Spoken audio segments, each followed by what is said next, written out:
আচ্ছা, আজকে আমরা এই টিউটোরিয়ালের মাধ্যমে ইন্টিগ্রাল ক্যালকুলাস করব এবং ইন্টিগ্রাল ক্যালকুলাসে আমরা যে জিনিসগুলো করব সেগুলো হলো রুলস অফ ইন্টিগ্রেশন, অর্থাৎ ইন্টিগ্রেশন রুলের মাধ্যমে ইন্টিগ্রেশন করা, ইন্টিগ্রেশন বাই পার্শিয়াল ফ্র্যাকশন বা ফ্যাক্টরস লিনিয়ার ফ্যাক্টর বা পার্শিয়াল ফ্র্যাকশনের মাধ্যমে ইন্টিগ্রেশন করা, integration as summation area under curve এবং গ্রাফিক্যাল ইন্টিগ্রেশন। এই যে লাস্টের তিনটে topic, graphical integration, area under curve, integration as a summation, এগুলো প্রায় কাছাকাছি। তবে এর মধ্যে কিন্তু আমরা একটা জিনিস শিখে নেবো, সেটা হচ্ছে ডেফিনাইট ইন্টিগ্রাল। কারণ ইন্টিগ্রেশন অ্যাজ সামেশন এটি কিন্তু ইনডিফিনাইট ইন্টিগ্রাল, এবং এটা করার জন্য আমাদের ডেফিনাইট ইন্টিগ্রালের সাহায্য নিতে হবে। তো এটা এই সিলেবাসের অন্তর্ভুক্ত না থাকলেও আমরা ডেফিনাইট ইন্টিগ্রালটা অবশ্যই শিখবো। ডেফিনাইট ইন্টিগ্রাল কোনগুলো? যেগুলো আপনার এই যে লিমিট দেওয়া থাকে ইন্টিগ্রেশনের। তো চলেন আমরা মেন ক্লাসে ফিরে যাই। তো এখানে আমরা 1 নম্বর লেকচার শুরু করছি। সরি, এটা অবশ্যই 1 নম্বর লেকচার হবে না। আমরা সম্ভবত এর আগে 8টা লেকচার দিয়েছিলাম। তো আজকে আমাদের সম্ভবত 9 নম্বর লেকচার শুরু হওয়ার। হ্যাঁ, আজকে আমরা 9 নম্বর লেকচার শুরু করছি।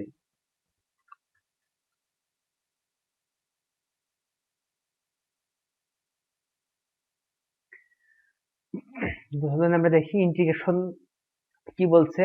ইন্টিগ্রেশনের যে এখানে যে ইন্ট্রোডাকশনে কিছু কথা বলছে, এইটা আপনারা একটু দেখে নেবেন। আহ, আর ইন্টিগ্রেশনটা আসলে কি, anti derivative is call integration, মানে ডিফারেন্সিয়েশন যা করেছে ডিফারেন্সিয়েশনের বিপরীতটাই ইন্টিগ্রেশন। ধরেন আমাদের কাছে এফ অফ এক্স একটা ফাংশন আছে, এফ অফ এক্স কে আমরা ডিফারেন্সিয়েশন করব। এই ডিফারেন্সিয়েশন করলে বড় হাতের এফ অফ এক্স পাবো। এইটা হচ্ছে আমাদের ডিফারেন্সিয়েশন। এখন এই ডিফারেন্সিয়েশন করে যে বড় হাতের এফ এক্স পেলাম, এই এফ অফ এক্স কে যদি আমরা এখন ইন্টিগ্রেশন করি, তাহলে দেখেন আগের সেই ছোট হাতের এফ অফ এক্স পাবো। তাহলে আমরা কি দেখছি, ইন্টিগ্রেশন এবং ডিফারেন্সিয়েশন পরস্পর বিপরীত প্রক্রিয়া। তো এখানে দেখেন, এই যে এফ অফ এক্স কে আমরা এক্স এর সাপেক্ষে ডিফারেন্সিয়েশন করেছি, করলে বড় হাতের এফ অফ এক্স পেয়েছি। তাহলে এটা হচ্ছে আমাদের ডিফারেন্সিয়েশন করে বড় হাতের এফ অফ এক্স পেলাম। এখন দেখেন, এই বড় হাতের এফ অফ এক্স কে আমরা যদি ইন্টিগ্রেশন করি, তাহলে অবশ্যই এই ছোট হাতের এফ অফ এক্স টা পাওয়ার কথা। তো চলেন আমরা এই উভয় পক্ষে ইন্টিগ্রেশন করলাম, এখানেও ইন্টিগ্রেশন করলাম, এখানেও ইন্টিগ্রেশন করলাম, তো সেটা আমাদের এখানে দেখাচ্ছে। আর এই পাশেও ইন্টিগ্রেশন করলাম, করলে দেখেন এখানে যখনই, যেহেতু ইন্টিগ্রেশন এবং ডিফারেন্সিয়েশন পরস্পর প্রক্রিয়া, তাহলে ইন্টিগ্রেশন সাইন আর এই ডিএক্স আর এই ডি বাই ডিএক্স একসাথে কাটা যাবে। তাহলে ইন্টিগ্রেশন সাইন এর সাথে যে ডিএক্স আছে, সেই ইন্টিগ্রেশন সাইন সহ ডিএক্স এবং এই পরস্পর ডিএক্স, এইটা একবারে কাটা যাবে। কাটা যাবে, তাহলে থাকবে কত, F of x. F of x is equal two, এখানে কিন্তু একটা ছোট্ট মিস্টেক আছে, এখানে ইকুয়াল সাইনটা বসিয়ে নেবেন। এই যে ইকুয়াল সাইন ইকুয়াল টু এত প্লাস সি। এখন সিটা কেন আসে? আসলে ইন্টিগ্রেশন করার সময় আমাদের সি আসবে, এটা খুব স্বাভাবিক। যেমন দেখেন, আমি যদি এক্স স্কোয়ার প্লাস টু এটাকে ডিফারেন্সিয়েশন করি, কত হয় বলেন তো?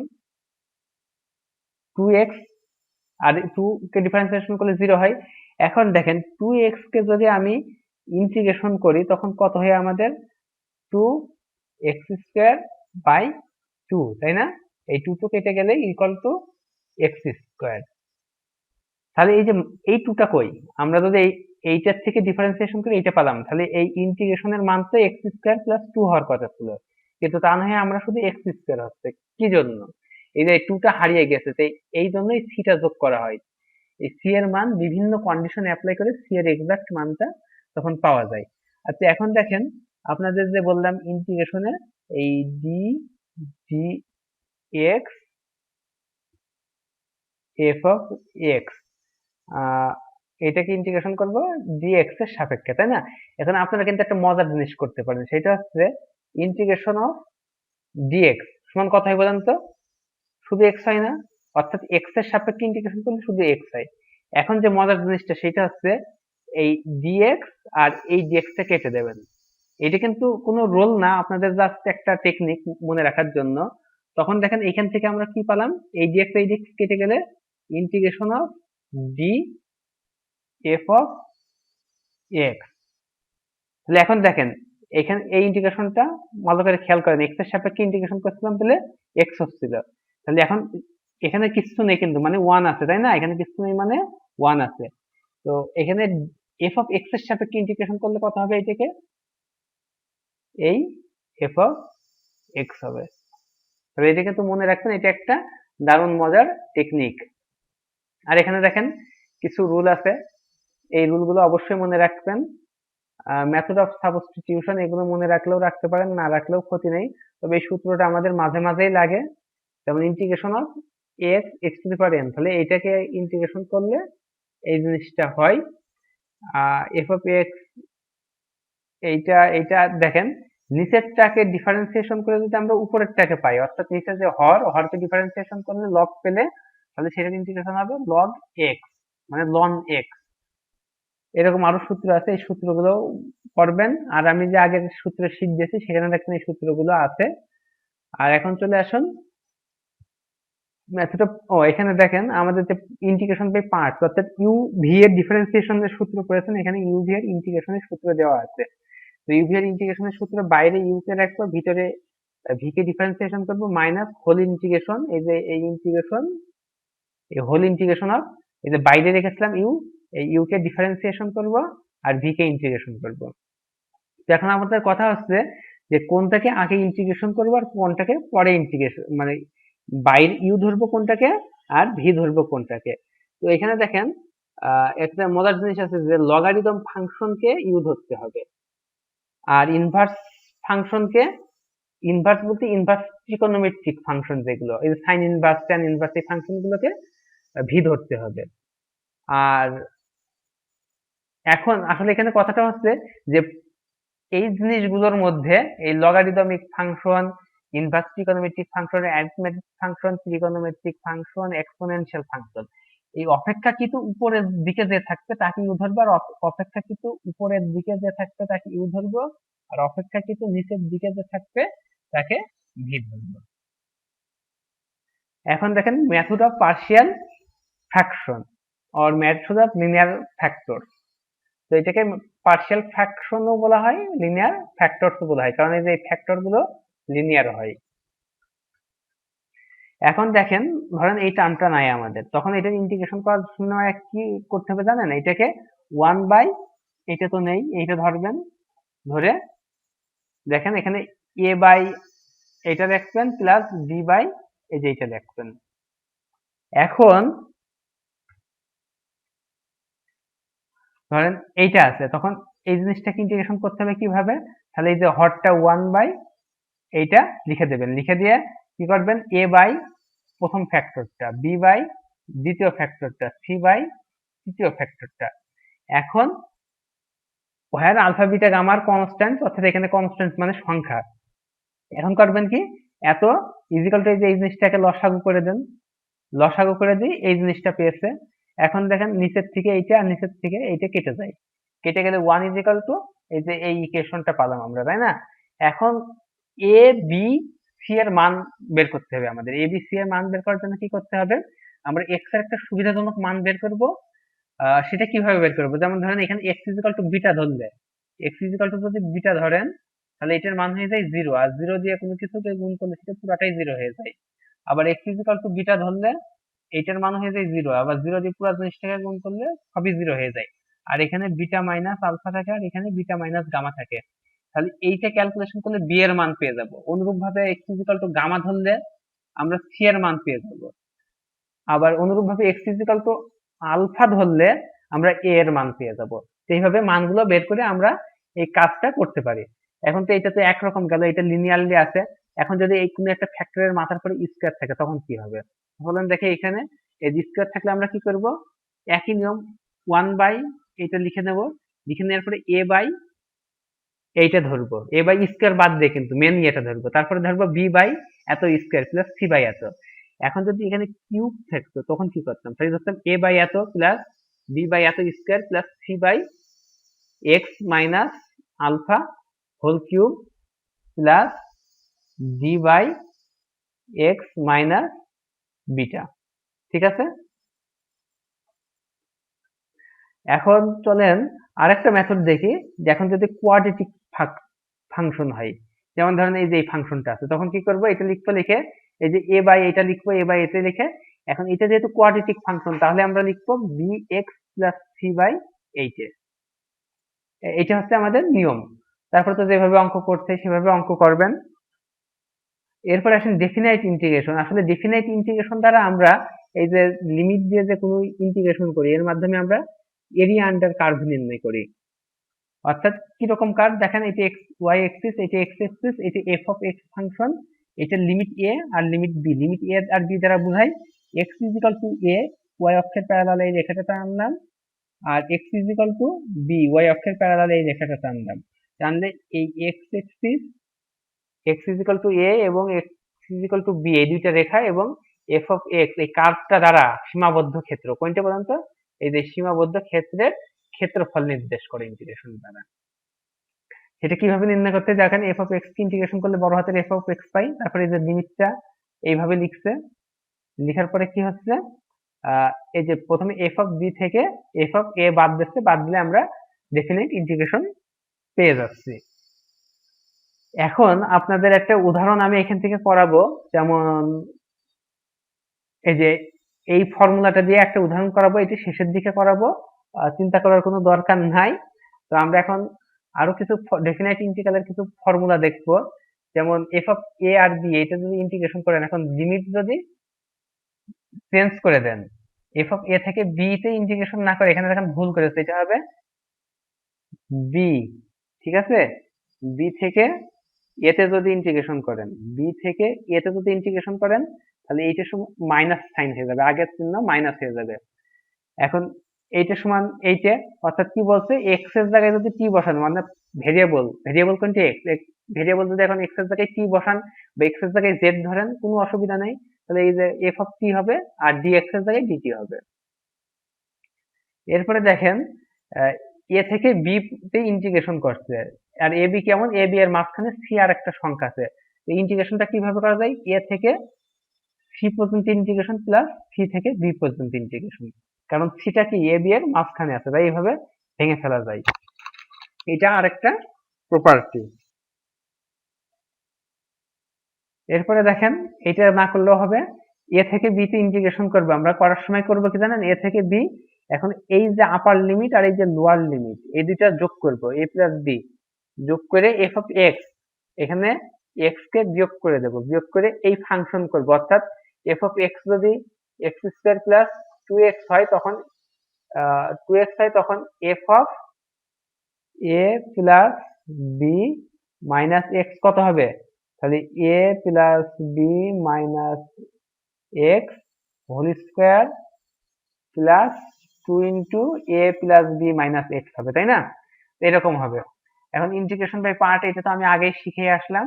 আর এখন দেখেন মাইনাস এ থেকে যদি এ তে ইন্টিগ্রেশন করা হয় আর ফাংশনটা যদি সিমেট্রিক হয়, তাহলে কিন্তু এই একটা অংশ, এই মানটা কিন্তু ইন্টিগ্রেশনের মান জিরো হয়ে যায়, তখন আমরা পার্ট বাই পার্ট করি, অর্থাৎ টু ইন্টু জিরো থেকে এ পর্যন্ত। কেন দেখেন, এই নিলাম, যে ফাংশন মনে করেন এইরকম, ঠিক আছে, এই যে মাইনাস এ থেকে এ পর্যন্ত লিমিটে ইন্টিগ্রেশন করব, করলে কি হবে দেখেন তো, এখন এইটা আছে উপরের দিকে, ডান পাশের উপরের দিকে, এটা বাম পাশের নিচের দিকে, তাহলে এটা প্লাস আর এটা মাইনাস, তাই না, তাহলে প্লাস আর মাইনাস যোগ করলে কি হবে, ভ্যানিশ হয়ে যাবে না, তাই আমাদের এই ইন্টিগ্রেশনটা আগে নির্ণয় করব, তারপরে এই ইন্টিগ্রেশনটা নির্ণয় করব, নির্ণয় করে যোগ করে দেবো, অথবা এই যে টু ইন্টু জিরো থেকে এ পর্যন্ত আমরা ইন্টিগ্রেশন করব। আর দেখেন এখন যদি এইরকম ফাংশন হতো, তখন আমরা এই মাইনাস এ থেকে এ পর্যন্ত ইন্টিগ্রেশন করলেও কোনো সমস্যা নেই। আমাদের একমাত্র সমস্যা হবে কখন, যখন ডান দিকের উপর পাশে এবং বাম দিকের নিচের পাশে একটা ফাংশনের অংশ থাকবে, একটা কার্ভ, যেমন এই কার্ভের অংশ আছে, এইরকম ইন্টিগ্রেশন করার সময় আমরা অর্ধেক অর্ধেক করে নেবো, এটাকে সিমেট্রিক ফর্ম বলা হয়। এটা কিন্তু এইটাও সিমেট্রিক ওয়াই এক্সিস এর সাপেক্ষে, কিন্তু এই সিমেট্রিকটা কেমন, এটা এক্স এক্সিস এর সাপেক্ষেও সিমেট্রিক, এই যে এক্স এক্সিস এর সাপেক্ষেও সিমেট্রিক, ওয়াই এক্সিস এর সাপেক্ষেও সিমেট্রিক, আর এটা শুধু ওয়াই এক্সিস এর সাপেক্ষে সিমেট্রিক, কিন্তু এক্স এক্সিসের সাপেক্ষে সিমেট্রিক না। তো অনুরূপ ভাবে যদি এরকম একটা ফাংশন থাকতো, মনে করেন এই এরকম একটা ফাংশন আছে, তো এই ফাংশনটাও কিন্তু কি এক্স এক্স ওয়াই এক্সিস এর সাপেক্ষেও সিমেট্রিক, এক্স এক্সিস এর সাপেক্ষেও সিমেট্রিক। তো এইরকম ফাংশন হলে আমরা এই যে এই রুলটা ফলো করব, আর না হলে কিন্তু জিরো হয়ে যাবে, মনে রাখবেন। এখন আমরা এই পর্যন্তই 9 নম্বর লেকচার শেষ করলাম। এখন আমরা 10 নম্বর লেকচার শুরু করব। তো প্রথমে আমরা কিছু প্রবলেম সলিউশন করব। তো সেখানে আমরা লিমিট ছাড়া ইন্টিগ্রেশন করব, অর্থাৎ জেনারেল ইন্টিগ্রেশন। আর সবসময় মনে রাখবেন ইন্টিগ্রেশন করে লাস্টে সি, অর্থাৎ একটা কনস্ট্যান্ট যোগ করতে হয়। আপনাদের সি যোগ করতে হবে এর কোনো মানে নেই, এ বি সি যা খুশি একটা যোগ করে দেবেন। এখানে কনভেনশনাল সি, কারণ কি সি ফর কনস্ট্যান্ট। এখন এটাকে ইন্টিগ্রেশন করেন, ইন্টিগ্রেশন করলে কি হবে দেখেন, এই যে 7, এই 7 বাইরে চলে আসবে, আর এক্স কিউব কে ইন্টিগ্রেশন করতে হবে, এক্স কিউব কে ইন্টিগ্রেশন করলে কত, এক্স কিউব আর 4/4, আর এই যে সি। ঠিক আছে, তাহলে এটা হবে অ্যান্সার। এরপরে এটাকে ইন্টিগ্রেশন করেন।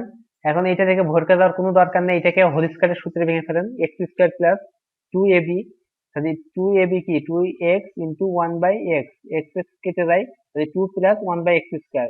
তাহলে প্রত্যেককে আলাদা আলাদা ভাবে ইকে আলাদা ভাবে ইন্টিগ্রেশন করেন, করলে কত হয়, এক্স স্কয়ার 2 ইন্টু এইটা, আর এখানে x 1/x স্কয়ার মানে কি x ইনভার্স, তাহলে এটাকে ইন্টিগ্রেশন করলে এইটা প্লাস এই যে সি, তাহলে এটা হচ্ছে আমাদের অ্যান্সার।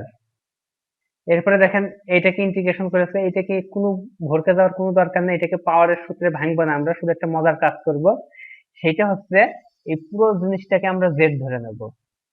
তাহলে 5x plus 7, let z is equal to 5x plus 7, তাহলে dz by dx is equal to 5 implies that কি পাই আমরা বলেন তো, dz is equal to 5 dx implies that dx equal to 1/5 dz, তাই না?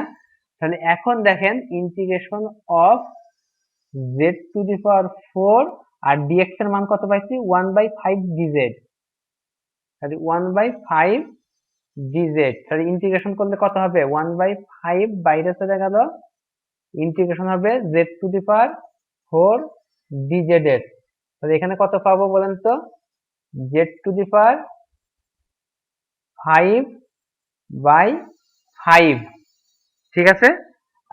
আর আগে ছিল কত, বাইরে ছিল 1/5 প্লাস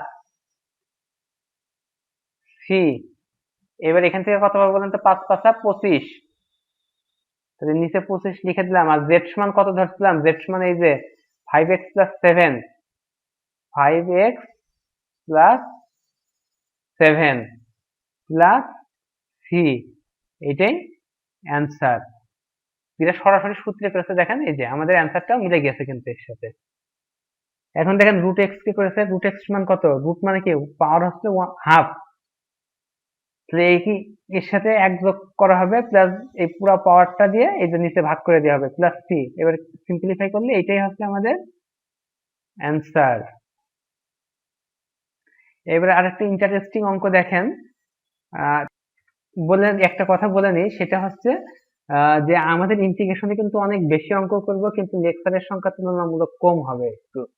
আসলে লেকচার আমি চাইলে বাড়িয়ে দিতে পারতাম, অর্থাৎ আমি যে টাইমটা নিয়ে লেকচারটা তৈরি করব সেই টাইম হয়তো বা আরো অনেক লেকচার, আপনাদের যে লেকচার হয়তো বা থাকতে 9টা কি 10টা, কিন্তু লেকচারের সংখ্যা কিন্তু এই টাইমে আরো অনেক বেশি হয়।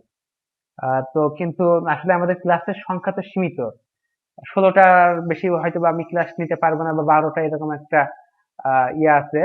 তো সেই হিসাবে আমি চেষ্টা করেছি 17-18 লেকচারের মধ্যে কমপ্লিট করার। সেই হিসাবে আপনাদের ইন্টিগ্রেশনের লেকচারটা একটু বড় হয়েছে, কারণ ইন্টিগ্রেশনে আমি যেখানে এক লেকচার শেষ করেছি সেখানে অন্তত 1.5টা লেকচার হয়, অর্থাৎ 1.5টা লেকচার তৈরি হয়। তো যাই হোক, আমরা এখন অঙ্কে ফিরে আসি, আমরা প্রবলেম সলভ করি। এই ধরনের ইন্টিগ্রেশনের ক্ষেত্রে কি করবেন, ধরেন নিচে একটা টার্ম রুট প্লাস আরেকটা টার্ম রুট, এই ক্ষেত্রে যেটা করতে হবে সেটা আর কিছুই না, যে এই যে এইটা দিয়ে গুণ করে দিতে হবে। কোনটা দিয়ে গুণ করবেন বলেন তো? এখানে যদি প্লাস চিহ্ন থাকে তাহলে উপরে যাবে মাইনাস আর নিচেও আসবে মাইনাস, আর এখানে যদি থাকতো আমার মাইনাস চিহ্ন তখন প্লাস থাকতো, এখানেও প্লাস থাকতো, এরকম একটা কিছু দিয়ে গুণ করে দিতাম। অর্থাৎ দেখেন এখানে যে ল হরটা আছে, এই হরের সাথে এখানে কি প্লাস দিয়ে যুক্ত আছে না দুইটা পার্ট, তাহলে এখানে এই হরটাই উপরে লিখবো একবার, কিন্তু প্লাস সাইনের জায়গায় দেবো মাইনাস সাইন, আর এখানে একটা পার্ট থাকবে আর এখানে একটা পার্ট থাকবে, আবার বাই ওই এইটাই এখানে লিখবো। লিখলে কি হবে বলেন তো? এইটা কেটে গেলে এখানে 1 হয়ে যায় না? তো অনুরূপ ভাবে দেখেন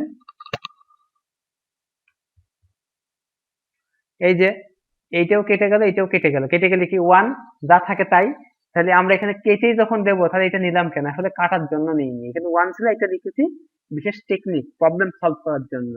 তাহলে দেখেন এ, এটাকে এ ধরেন, এটাকে বি ধরেন, এ প্লাস বি ইন্টু এ মাইনাস বি, তাহলে এ স্কোয়ার মাইনাস বি স্কোয়ারের সূত্র পড়ছে, তাহলে এ স্কোয়ার করলে কত হবে? এক্স প্লাস এ মাইনাস এক্স প্লাস বি, তাহলে এক্স প্লাস এ মাইনাস এক্স প্লাস বি, এটা করলে কি হবে? মাইনাস এক্স কেটে যায়, এখান থেকে কত? এ মাইনাস বি, দেখেন এ মাইনাস বি লিখে দিয়েছে, আর উপরে এই যে এইটা, এই জিনিসটা উপরে বসে গেল। তাহলে এইবার আমাদের ইন্টিগ্রেশন করতে হবে। এখন দেখেন এ বাই বি যেহেতু কনস্ট্যান্ট, এ বাই বি কে বাইরে বের করে দিয়েছি আমরা। এখন বাইরে বের করে দেওয়ার পরে যে বলছিলাম কি, কোনো কিছুর মাথার রুট মানে কি, এটার পাওয়ার কত? Two the power half.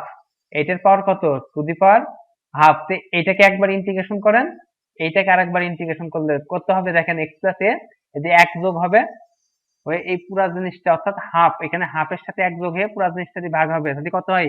এক প্লাস হাফ প্লাস এক, তাহলে কত হয়? 3/2 এত মাইনাস এত প্লাস সি, তাহলে এটাই হচ্ছে আমাদের, এটা সাজিয়ে গুছিয়ে লিখলে এটাই হবে আমাদের অ্যান্সার। এখন দেখেন আমরা এই প্রবলেমটা সলভ করবো, এটাও আর একটা ইন্টারেস্টিং প্রবলেম। তো এখানে দেখেন যে কাজটা করবে, 5x দিয়ে আলাদা আলাদা করে লিখবো। এটা সমান কি লিখতে পারি? এটা সমান লিখতে পারি 2 two the power x, 5 two the power x plus 3 two the power x, 5 two the power x, এটা লিখতে পারি না? যদি এটা লিখতে পারি তাহলে এখন দেখেন কত হয়? 2/5 টু দি পাওয়ার x না? 2/5 টু দি পাওয়ার x, আর এটা 3/5 টু দি পাওয়ার x। এবার এটা কি ইন্টিগ্রেশন করেন? a to the power x কে ইন্টিগ্রেশন করলে কত হবে? a to the power x by log a, অর্থাৎ a to the power x কে ইন্টিগ্রেশন করলে হয় a to the power x by log, মানে এখানে ln ln a, এই যে এটা করেছে, করলে এটা অ্যান্সার, সূত্রে ফেলে দিলে এটা অ্যান্সার মিলে গেল।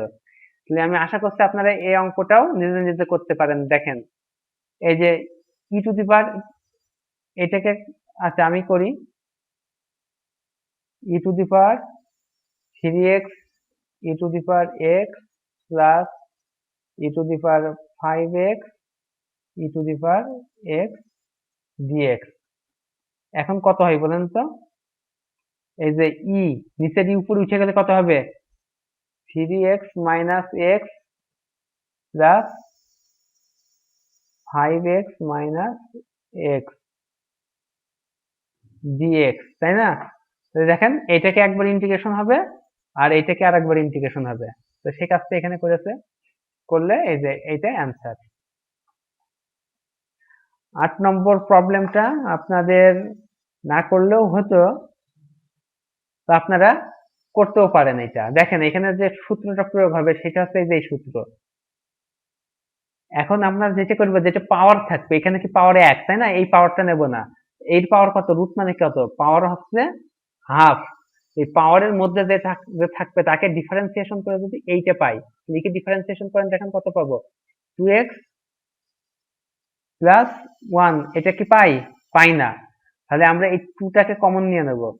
এই এখান থেকে 2টাকে কমন নিয়েছে, দেখেন এই 4 আর 2 কমন নিলেও 2x প্লাস 1 থাকে, দেখেন 2 কমন নিলে 2x প্লাস 1। এবার দেখেন এটাকে ডিফারেন্সিয়েশন করলে কত হয়? 2x, এটাকে করলে হবে 2x আর এটাকে করলে হবে 1 আর মাঝখানে প্লাস থাকলো, ঠিক আছে। তাহলে এইটাই করা হচ্ছে যে এটাকে ডিফারেন্সিয়েশন করলে এই জিনিসটা পাওয়া যাচ্ছে। তাহলে এর ইন্টিগ্রেশন ফর্মুলা কত দেখেন, এর ইন্টিগ্রেশন ফর্মুলা হবে এই যে যে পাওয়ার আছে এই টার্মের সাথে এই টার্মটা এখানে লিখবেন, লিখে ইজ দ্য পাওয়ার, এই পাওয়ারের সাথে 1 যোগ করবেন, করে যেটা পাবেন সেটা দিয়ে আবার এখানে ভাগ করে দেবেন, দিয়ে যোগ সি, এটাই অ্যান্সার। দেখেন এই সূত্রটা এখানে কাজে লাগিয়েছে। আবার দেখেন এটাও, এইটা হচ্ছে সেম প্রবলেম। এখানে দেখেন পাওয়ারের মধ্যে আছে কত 4 প্লাস লগ এক্স, 4 কে করলে 0 প্লাস লগ এক্স কে করলে 1/x। তাহলে এই পাওয়ারের ভিতরেরটা করলে এই পাওয়ারের বাইরেরটা পাওয়া যাচ্ছে। তাহলে আমাদের সূত্র কি হবে, এই যে পাওয়ারের সাথে 1 যোগ করে নিচে সেটিতে ভাগ করে দেব। তাহলে এই যে লগ 4 এর 4 প্লাস লগ এক্স 5 প্লাস 1, তাহলে কত হয় 6। এই 5 এর সাথে 1 যোগ করলে হয় 6, আর নিচে ভাগ করে দেবো 6 দিয়ে, তাহলে এটা অ্যান্সার। আচ্ছা এইটাও কিন্তু সরাসরি সূত্র থেকে করা। সেই সূত্রটা কি, integration of 1/x² minus a square DX, এই সূত্র দেখেন এটাকে এইভাবে সাজিয়ে নিয়েছে, নিয়ে এই সূত্রে ফেলে দিয়ে এইটুকু অ্যান্সার পেয়ে গিয়েছে। এখন দেখেন ইন্টিগ্রেশন বাই পার্টস, এখানে একটাকে ইউ ধরতে হবে, একটাকে ভি ধরতে হবে। এটাকে কোনটাকে ইউ ধরবো বলেন তো, এক্স কে ধরবো ইউ আর ই কে ধরবো ই টু দি পাওয়ার এক্স কে ধরবো ভি। সবসময় মনে রাখবেন ই টু দি পাওয়ার এক্স যেখানেই আসবে সেখানে ই কে ভি ধরতে হবে। তাহলে এক্স, এটাকে করলে কত হবে, এক্স কে বাইরে রেখে ই টু দি পাওয়ার এক্স কে, এখানে কিন্তু একটু ভুল করেছে, এই এক্স টা পাবে কোথায়, এই যে বাইরে, x into e to the power x dx. আর এটাকে হোল ইন্টিগ্রেশনের মধ্যে এক্স কে ডিফারেন্সিয়েশন, আবার e to the power x কে integration, e to the power x কে ইন্টিগ্রেশন করলে e to the power x হয়। দেখেন এখন কিন্তু সি লাগাবো না, সি লাগাবো সব ইন্টিগ্রেশন করে নেওয়ার পরে। তারপরে এক্স কে ডিফারেন্সিয়েশন করলে হয় 1, আর e to the power x কে ইন্টিগ্রেশন করলে হয় e to the power x. তাহলে এখন আবার e to the power integration করলে e to the power x কে ইন্টিগ্রেশন করলে e to the power x plus c. তাহলে সিম্পলিফাই করার পরে এটাই হবে আমাদের অ্যান্সার। অনুরূপ ভাবে 12 নম্বর অঙ্কটা আপনারা নিজে করবেন, একই এক্স কে ধরবেন u, e to the power minus x কে ধরবেন ভি, আর e to the power x, e to the power x কে ইন্টিগ্রেশন করলে হয় কি ই টু দি পাওয়ার এক্স, তাই না, আর e to the power minus x কে ইন্টিগ্রেশন করলে হয় e to the power minus x by minus 1। তার মানে কত, minus e to the power minus x, এটা মনে রাখবেন। আর এই অঙ্কটা না করলেও সম্ভবত চলবে, হ্যাঁ এই অঙ্কটা করার দরকার নেই, 14 নম্বরও করার দরকার নেই। 15 নম্বরটা চাইলে করতে পারেন, হ্যাঁ 15 নম্বরটা করেন। দেখেন x square plus 4x plus 1, এটাকে আমরা কি সূত্রে ফেলবো একটা, এটাকে সূত্রে কি ফেলা যায় না, এটা হচ্ছে ফ্যাক্টরাইজ করেন। ফ্যাক্টরাইজ করলেও কি হবে, না হচ্ছে না, না হচ্ছে, ঠিক আছে এটাকে ফ্যাক্টরাইজ করেন। এক্স স্কোয়ার মানে dx বাই ইন্টিগ্রেশন এখানে থাকলে x square plus 2 into 2 into a b, a কত এক্স, বি কত 2 ধরেন, প্লাস বি স্কোয়ার মানে 2 স্কোয়ারের সমান কত 4। এখন এটি ফ্যাক্টরাইজ করার পর এখানে এই হলো, কিন্তু আমাদের এখানে আছে কত 1, তাহলে এখানে যদি 1 বানাতে হয় 4 এর সাথে আমরা 3 বিয়োগ করে দেবো, আর কিচ্ছু না। তাহলে দেখেন এই যে কাজটা করেছে, তাহলে এইটা সমান কি এক্স প্লাস 2 হোল স্কোয়ার, এই যে এক্স প্লাস 2 হোল স্কোয়ার নিয়ে আছে, আর এখানে √3 মানে কি √3 স্কোয়ার, তাহলে আবার কি এ স্কোয়ার মাইনাস বি স্কোয়ারের সূত্র ফেলেছে, সরি এক্স স্কোয়ার মাইনাস এ স্কোয়ারের সূত্র ফেলেছে। দেখেন সরাসরি সূত্র ফেলে দিলে এটা পাওয়া যায়, এটাই হচ্ছে আমাদের অ্যান্সার। তাহলে এই পর্যন্ত আমরা 10 নম্বর লেকচার শেষ করলাম। এখন আমরা 11 নম্বর লেকচার করব, এখানে আমরা ডেফিনাইট ইন্টিগ্রাল অর্থাৎ লিমিট দিয়ে ইন্টিগ্রেশন করব। আচ্ছা আমরা এখন এই ইন্টিগ্রেশনটার মান নির্ণয় করব। তো আমরা ই টু দি পাওয়ার 2x কে করলে কত হবে বলেন তো, ই টু দি পাওয়ার 2x কে করলে দেখেন ই টু দি পাওয়ার ax কে যদি আমরা ইন্টিগ্রেশন করি তখন আমাদের যেটা হয় e to the power x differentiation করলে হয় a into e to the power ax, আর ইন্টিগ্রেশন করলে হবে a e to the power ax by a। দেখেন e to the power 2x by 2, 0 থেকে 2, তাহলে একবার x এর জায়গায় 2 বসাবেন আর একবার x এর জায়গায় এই যে হাফকে বাইরে বের করে দিয়েছে, হাফ ভিতরে রাখলো, এইভাবে ভিতরে রাখলেও অসুবিধা নেই, আবার এই ভিতরে না রেখে আপনি বাইরে বের করে দিলেও অসুবিধা নেই। তাহলে একবার x এর জায়গায় 2 বসাবেন আর একবার 0 বসাবেন, বসিয়ে বিয়োগ করে দিলে এটাই হবে আমাদের অ্যান্সার। এখন আপনার প্রশ্ন হতে পারে c কেন বসালাম না? আসলে যদি c বসাতাম কত হতো বলুন তো? এখানে e to the power 4 plus c minus e to the power 0 plus c, তাহলে এই যে মাইনাস c আর প্লাস c মাইনাস c হতো, তাহলে প্লাস c আর এই মাইনাস c কেটে যেত। এখন দেখেন এই যে -3 থেকে -2 পর্যন্ত এটা ইন্টিগ্রেশন নির্ণয় করতে হবে। 1/x এ করলে log x হয়, যদি -3 থেকে 2 তাহলে -2 বসাবেন একবার, -3 বসাবেন একবার, বসালে কত হয় দেখেন, এইটা মাইনাস এইটা, log এর সূত্র কি জানি, log a minus log b মানে এখানে অবশ্য মড আছে, দেখেন এখানে কিন্তু log mod x নিয়েছে। কি কারণে mod x নিয়েছে? কারণ log এর মান কখনো মাইনাস হতে পারে না, তাই। কারণ এখানে যেহেতু আমাদের লিমিটটা মাইনাসে দেওয়া আছে, তাই আমরা আগেই মড নিয়ে নিয়েছি, কারণ লগ মাইনাস ইনফিনিটি হয়ে যায়। তাহলে এখানে দেখেন -2 কে মড করলে 2 আর -3 কে মড করলে 3, তাহলে log 2 minus log 3 is equal to log 2/3, এটাই অ্যান্সার। আপনারা কেউ চাইলে ক্যালকুলেটরে লগ এর মানও বের করে দিতে পারেন, লগটা হচ্ছে লন। এরপরে দেখেন আপনার এই হরকে ডিফারেন্সিয়েশন করলে লব পাওয়া যাচ্ছে, অর্থাৎ দেখেন 2x আর 10 এসেছিল, এখন আপনি বলতে পারেন 2 কই, 2 এই যে হাফ কমন নেব, হাফ এখানে নেব আর এখানে 2 দেবো, তাহলে এই 2 আর এই 2 কাটাকাটি হয়ে যায়, কিন্তু আমরা না করে সিস্টেমেটিক্যালি এখানে 2 নিলাম আর এখানে হাফ নিলাম, খালি অঙ্ক করতে আমাদের সুবিধা হলো। তাহলে একে ডিফারেন্সিয়েশন করে যদি এই পাওয়া যায়, তাহলে আমাদের সূত্র হয় log f of x plus c, কিন্তু এখানে তো c কাজ করবে না আমাদের, কারণ এটা ডেফিনাইট ইন্টিগ্রাল। তো আমরা এইভাবে অঙ্ক করে এটার অ্যান্সার পেয়ে গেলাম। অনুরূপ ভাবে evaluate x e to the power x, তাহলে x কে u ধরবো, e to the power x K v ধরবো। এখন দেখেন এই যে ইন্টিগ্রেশনে এখানে দেখেন লিমিট বসিয়েছে, এখানেও লিমিট বসিয়েছে, কিন্তু মাঝখানের এইটাই লিমিট বসায়নি, এটা কিন্তু খুব ভালো করে খেয়াল রাখবেন, মাঝখানের এইটাই লিমিট বসানোর প্রয়োজন পড়ে না। তাহলে এটা আপনারা এইটুকু আগে তো এই অঙ্কটা কিভাবে করতে করিয়েছি, এখন শুধু লিমিট দেওয়া হয়েছে, তাহলে এটাই হবে আমাদের অ্যান্সার। এই অঙ্কটা না করলেও হবে,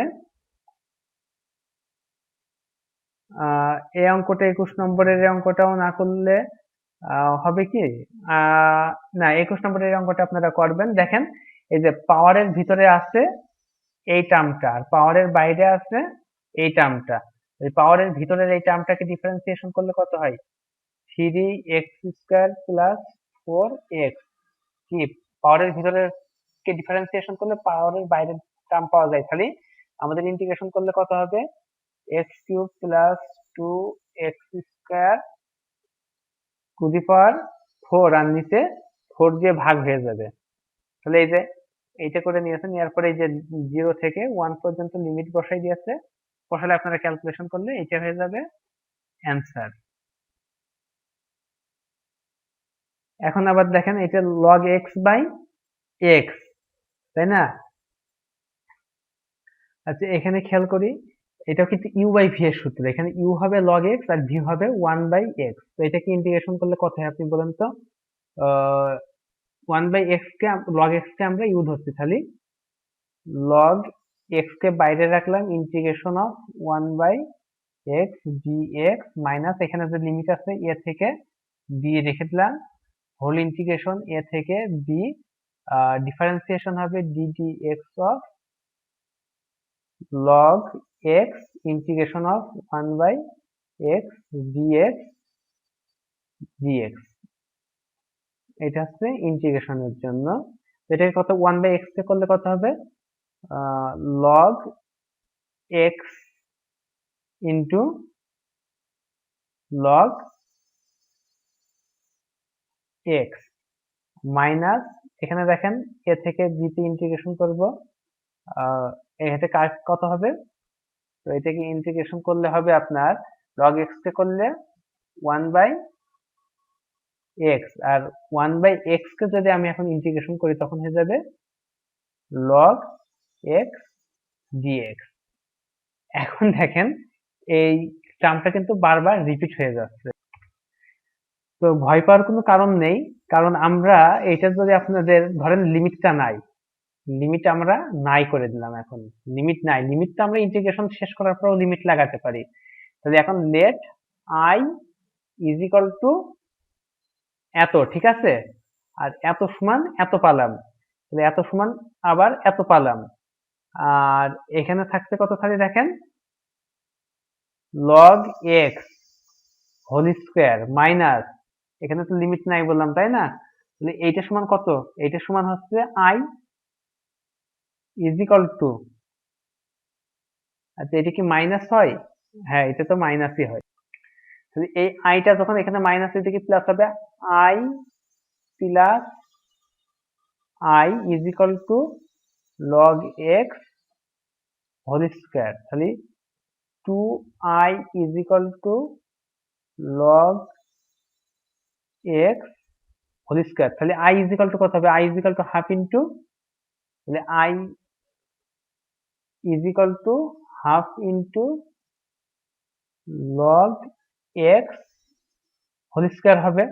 তাহলে সেটাই আমরা তাহলে এটা কিন্তু বুঝতে পারলাম। এখন আই মানে লিমিটটা উঠিয়ে দিয়ে আই ইজ ইকুয়াল টু এই ইন্টিগ্রেশনের এই লিমিটটা বাদ দিয়ে দেবো, প্রথমে বাদ দিয়ে ধরে এটা ধরবো let I is equal to এত, তাহলে এটাকে ইন্টিগ্রেশন করলে কত পাবে, log x square minus I, তাহলে 2i is equal to log x square, তাহলে I is equal to half into log x whole square. তাহলে এখন বলবো যদি এটা কি লিমিট লাগাই, তাহলে কত হবে বলেন তো, এটাকে এ থেকে বি তে লিমিট লাগালে এটাকে ইন্টিগ্রেশন করে এত পেয়েছি, এখানেও লিমিট লাগিয়ে দেবো, এখানে কত পেলাম এখানে, তাহলে এখানেও লিমিট লাগিয়ে দেবো কত, এ থেকে B.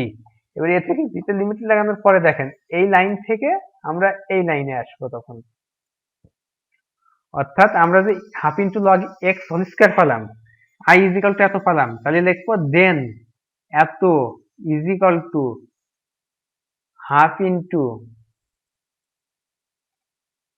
Log x whole square, আর এই লিমিটটা এ থেকে বিতে লাগাবো, তারপরে দেখেন এই লাইনটা চলে আসছে, দেখেন এবার অঙ্ক করলে এটা অ্যান্সার। আচ্ছা এই অঙ্কটা করা লাগবে না, এরপরে চলে আসেন এই অঙ্কটা, এই অঙ্কটাও করা লাগবে না, এটাও বাদ দিয়ে দেন, এটা কি বাদ দেওয়ার মতো, বাদ দেওয়া যেতে পারে, এই অঙ্কটাও বাদ দিয়ে দিতে পারেন, এই অঙ্কটাও বাদ দিয়ে দিতে পারেন, এটাও বাদ দিয়ে দিতে পারেন যদি ইচ্ছা হয়, এই অঙ্কটাও বাদ দিয়ে দিতে পারেন, কিন্তু না এটা আমরা করব কারণ এটা হচ্ছে পার্শিয়াল ফ্র্যাকশনের অঙ্ক। দেখেন 27 নম্বর আমরা যে অঙ্ক বলছিলাম যে আমরা পার্শিয়াল ফ্র্যাকশনের অঙ্ক করব, এখন আমরা পার্শিয়াল ফ্র্যাকশনের অঙ্ক একদম লিমিট সহ করব। প্রথমে একবার করব লিমিট দিয়ে, তারপরে করব লিমিট ছাড়া। তো চলেন দেখি আমরা পার্শিয়াল ফ্র্যাকশনের অঙ্কটা কিভাবে করা যায়। তো তার আগে আমরা 30 নম্বরের অঙ্কটা আগে দেখে আসি, তারপরে আমরা ওইটা করব। তো 30 নম্বরে আমাদের দেখেন কি অঙ্ক বলছে যে এখানে 1 থেকে ই পর্যন্ত log x এর ইন্টিগ্রেশন করতে হবে। তাহলে log x কে ইন্টিগ্রেশন করলে কত হবে বলেন তো, log x কে ইন্টিগ্রেশন করলে তাহলে এটা কি log x এর ইন্টিগ্রেশন হয়, তাহলে হয় না, তাহলে log x এর সাথে কি 1 গুণ হয়ে আছে না, 1 গুণ হয়ে আছে, তাহলে log x কে ধরবো u আর 1 কে ধরবো v, তাহলে ইন্টিগ্রেশন করেন, করলে কত হবে, log x বাইরে চলে আসবে, integration of 1 dx minus integration d log x by dx integration of 1 dx dx, এখানে কিন্তু 1 থেকে e, 1 থেকে e, আর এখানে কিন্তু কি কোনো লিমিট হবে না, তাহলে এখান থেকে আমরা কি পাচ্ছি, log x আর 1 কে করলে কত হয় x মাইনাস log x কে করলে হয় 1 বাই x, আর এটাকে করলে এই যে ইন্টিগ্রেশনটা করলে কত হবে, 1 কে ইন্টিগ্রেশন করলে হবে x, আর এটা ইন্টিগ্রেশনের লিমিট আছে কিন্তু 1 থেকে e পর্যন্ত, আর dx, তাহলে এইটা কেটে গেলে থাকবে 1। তাহলে এখানেও কিন্তু ইন্টিগ্রেশনের লিমিট আছে 1 থেকে ই পর্যন্ত। আচ্ছা, এর লাইন পরে কত আসছে আমাদের? log x। আসলে ইউভিএস সূত্র যখন করবেন তখন আপনারা এইভাবে লিমিট বারবার আলাদা করে না দিয়ে একবারে লিমিট দিয়ে দেবেন, এটা সব থেকে ভালো বুদ্ধি। মানে ইন্টিগ্রেশন করে নেওয়ার পরে লিমিট দেবেন। আপনারা যখন এইভাবে ইন্টিগ্রেশন করছেন আর লিমিট না দিয়ে আপনারা একবারে এই ইন্টিগ্রেশনটা এখান থেকে তুলে দেবেন। অর্থাৎ আমি আবার আপনাদের প্রথম দিকে চলে যাচ্ছি একদম। তো প্রথমে যে কাজটা করবেন আপনারা একদম এইটা দেখেন, এইটাকে ইন্টিগ্রেশন করছি আমরা, করলে এই যে ইন্টিগ্রেশন করলাম log x কে বাইরে রাখলাম, integration of 1 dx minus d dx log x 1 dx, আর এটি ইন্টিগ্রেশনের জন্য dx, এইটাকে 1 থেকে ই পর্যন্ত করে দেবেন। তাহলে আমরা কি পাবো? log x into x minus integration, এই যে log x কে ডিফারেন্সিয়েশন করলে কত হয়? 1/x। আর এইটার মান হবে, এই যে শুধু ইন্টিগ্রেশনের মান হবে x, আর এই dx টা হচ্ছে টোটাল ইন্টিগ্রেশনের জন্য, এটা 1 থেকে ই পর্যন্ত। তাহলে কত পাবো আমরা? এই যে x টাকে আগে নিয়ে আসলাম, x into log x minus এটা কেটে গেলে 1 থেকে 1 কে ইন্টিগ্রেশন করলে কত হয়? x। তাহলে 1 থেকে ই পর্যন্ত। এখন দেখেন 1 এটা বসাই দিলে কত হয়? ই log মানে কি? ln ই, ln ই মাইনাস ই, তাই তো? এইটার সাথে মাইনাস হবে 1 ইন্টু ln 1 মাইনাস 1। তাহলে এখন কত হবে বলেন তো? এই যে log ই এর মান কত? 1 না? 1 into E is equal two E minus E minus log 1 minus log 1। তাহলে ই কেটে যাবে, তাহলে মাইনাস, আচ্ছা সরি দেখেন এখানে এই যে মাইনাস আছে আর এখানে মাইনাস আছে, তাহলে এই মাইনাসে মাইনাসে কেটে প্লাস হয়ে যাবে। আর ln 1 এর মান কত? ln 1 এর মান, এটার মান হয়ে যাবে 0। পরের লাইনে পাবো, পরের লাইনে কি থাকবে? শুধু আমাদের 1 থাকবে। দেখেন আমরা কিন্তু 1 ই পেয়েছি।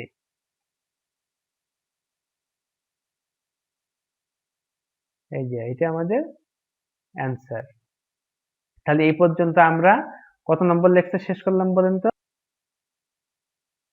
11 নম্বর লেকচার শেষ করলাম। তো চলেন এখন আমরা 12 নম্বর লেকচার শুরু করব। সেই পার্শিয়াল ফ্র্যাকশনের, এই যে এটা দিয়ে আমরা 12 নম্বর লেকচার শুরু করব। তো প্রথমে আমরা লিমিট ছাড়া অঙ্ক করব। ধরেন আমরা লিমিটটা নাই, তো এখানে কত আছে? x plus 3/x into x plus 2। তাহলে x plus 3/x into x plus 2 সমান কি ধরেছি আমরা? দেখেন তো, তাহলে এত equal to a by x। দেখেন এই x টা আছে, এই x টা a বাই x করেছি, প্লাস এই যে x প্লাস 2 টাকে b বাই x করেছি, ঠিক আছে? তাহলে এটাকে এবার সিম্পলিফাই, এই যে লসাগু, এই অংশটাকে লসাগু করে দিলে এই অংশটা পাই, তাহলে এই অংশটা কেটে যায়, তাহলে x প্লাস 3 ইজিক্যাল টু এত, তাই না? এখন x এর মান এ ধরেন, লেট x এর মান 0। আচ্ছা x এর মান 0 ধরলে কত হবে বলেন তো? আচ্ছা x এর মান 0, সরি x এর মান 0 ধরেন, ধরলে এখানে এই যে 0, এই অংশটার মান হয়ে যাবে 3 0 প্লাস 3 ইকুয়াল টু 3। আর এখানে এ তো কম বাইরে গুণ আকারে আছে, x এর মান 0 ধরলে এটা হয়ে যাবে 2, 0 প্লাস 2 ইকুয়াল টু 2। আর b এর মান হয়ে যাবে 0। এটা b অফ x না, কিন্তু এটা হচ্ছে b ইনটু x। তাহলে a into 2 is equal two 3। তাহলে a এর মান কত হবে? 3/2। আবার again let x is equal to -2। তাহলে x is equal to যদি -2 বসান, তাহলে এখানে কত হবে? -2 আর প্লাস 3 1। আর -2 বসালে এই অংশটা হয়ে যাবে a ইন্টু 0, আর এখানে হয়ে যাবে কত? -2, b ইন্টু -2। তাহলে b into -2 is equal to 1। তাহলে b এর মান -1/2। এখন b এবং a এর মান, এই যে দেখেন 1 নম্বর সমীকরণ, এটা এই 1 নম্বর সমীকরণে বসান। বসালে কত হবে বলেন তো? এখন বলছে কি, now substitute the value of a and b in equation 1 and then integrate with respect to x. আমি কি বলছিলাম, ধরে নেব আমরা লিমিট নেই, লিমিট না ধরে অঙ্ক করব প্রথমে।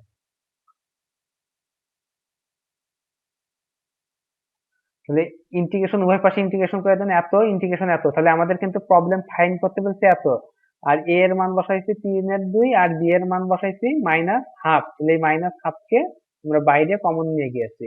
তাহলে এটাকে ইন্টিগ্রেশন করলে কত হবে, 3/2 ইন্টু লগ এক্স, যেহেতু এই যে লিমিটে, এখানে তো লিমিটে মাইনাস ছিল তাই এখানে মোট দিয়েছে, যাই হোক এখানে লিমিটটা আমি দিতে নিষেধ করেছি, লিমিট দেওয়ার দরকার নেই। আর এখানে হাফ ইন্টু, দেখেন হাফ ইন্টু লগ এক্স, আর এখানে হবে -1/2 ইন্টু লগ 2x। তাহলে এই যে এই পর্যন্ত এর সাথে যোগ হবে কি, যেহেতু এটা আমি লিমিট দিয়ে করছি না, তাই এর সাথে যোগ হবে +c, হলে এইটা হবে আমার অ্যান্সার। এখন দেখেন আমরা লিমিট দিয়ে যদি অঙ্ক করি তাহলে কি হবে, তাহলে কিছুই না, আমরা সরাসরি এখানে লিমিট বসাই দিলাম। এটা করার নিয়ম কি জানি, আমরা এই লিমিটটা বাদ দিয়ে দেবো আপাতত, দিয়ে আমরা এই অংশটাকে আগে সলভ করে নিই। তাহলে এখানে এইটা সমান আমরা এটা ধরে নিয়েছি, তারপরে এটাকে সিম্পলিফাই করছি, এইভাবে করে এই ইকুয়েশনটা পালাম। পাইলে এখানে কি করছি আমরা, x ইকুয়াল টু 0 ধরছি একবার, x ইকুয়াল টু -2। এটার করার কারণ কি, আমরা শুধু যে কোনো একটা টার্ম বাদ দিয়ে দেবো আর একটা টার্মের মান নির্ণয় করব। যেটা কিন্তু আমি প্রথম লেকচারের সূত্রে বলে আইছি, অর্থাৎ 9 নম্বর লেকচারে সূত্র করানোর সময় একদম 9 নম্বর লেকচারের লাস্টের ঠিক আগে এই কথাটা বলা হয়েছে। এটা কিভাবে সলভ করতে হয় লিনিয়ার ফ্যাক্টরস অথবা পার্শিয়াল ফ্র্যাকশন দ্বারা, সেটা কিন্তু বলা হয়েছে আগেই। এটা করেন, দেওয়ার পরে এটা বলছে এই 1 নম্বর ইকুয়েশনে এ এর মান এবং বি এর মান বসে এক্স এর সাপেক্ষে ইন্টিগ্রেশন করবো, যেহেতু আমাদের ইন্টিগ্রেশনটা লিমিট দিয়ে, তো এইভাবে ইন্টিগ্রেশন করে দিয়েছে। এই যে এ এর মান বসিয়ে দিয়েছে, বি এর মান এই যে এখানে ছিল -1/2, সেই -1/2টা কমন নিয়ে বাইরে নিয়ে গিয়েছে। তারপরে ইন্টিগ্রেশন তো করলো, করার পরে লিমিট বসাই দিলে যেভাবে হয় সেভাবে হয়ে এইটা হবে আমাদের অ্যান্সার। তাহলে আমাদের এই প্রবলেমটা সলভ করার মাধ্যমে আমাদের 12 নম্বর লেকচার শেষ হলো। তো এখন আমরা চলে আসবো পরবর্তীতে 13 নম্বর লেকচারে। তো এখানে কিন্তু একটা জিনিস খুব ভালোভাবে মনে রাখতে হবে, যে আমরা যে এখানে যে কাজগুলো করব সেগুলো হচ্ছে এই যে integration of summation area under curve, graphical integration, এগুলো কিন্তু খুবই কাছাকাছি একটা জিনিস। গ্রাফিক্যাল ইন্টিগ্রেশন মানে কি, এই যে একটা গ্রাফ দেওয়া থাকছে এরকম, এই গ্রাফ থেকে গ্রাফের মাধ্যমে ইন্টিগ্রেশনের মান নির্ণয় করতে হবে। আর এরিয়া আন্ডার কার্ভ মানে কি, একটা কার্ভ দেওয়া থাকবে, আর সেই কার্ভ এবং আরো কিছু কন্ডিশন, সেই ক্লোজ এরিয়া থেকে কার্ভের এরিয়া নির্ণয় করতে হবে। আর ইন্টিগ্রেশনের সাম মানে কি, এই যে গ্রাফিক্যাল ইন্টিগ্রেশন করছি বা এরিয়া আন্ডার কার্ভ নির্ণয় করছি, এটাকে সামুসের নোটেশনের মাধ্যমে আমাদের বের করে দেখাতে হবে। তো আমরা এখন 13 নম্বর লেকচার শুরু করছি। তো সাম বোঝাতে আমরা কিন্তু এই যে সামুশন চিহ্নটা ব্যবহার করি, যেখানে এই যে n equal to 1 up two 3 মানে কি, এটার মান হবে কত বলেন তো? এই যে দেখেন, এটার মান এই n এর জায়গায় বারবার 1 থেকে 3 পর্যন্ত বসাবো আর যোগ করবো, যেমন 2 into 1 minus 1 plus 2 into 2 minus 1 plus 2 into 2 2 into 3 minus 1। দেখেন এই উদাহরণটা কিন্তু সুন্দর করে দিয়েছে, দিয়ে এইভাবে আমরা সাম করছি। তো আপনারা আশা করি সাম কি জিনিস সেটা বুঝতে পেরেছেন।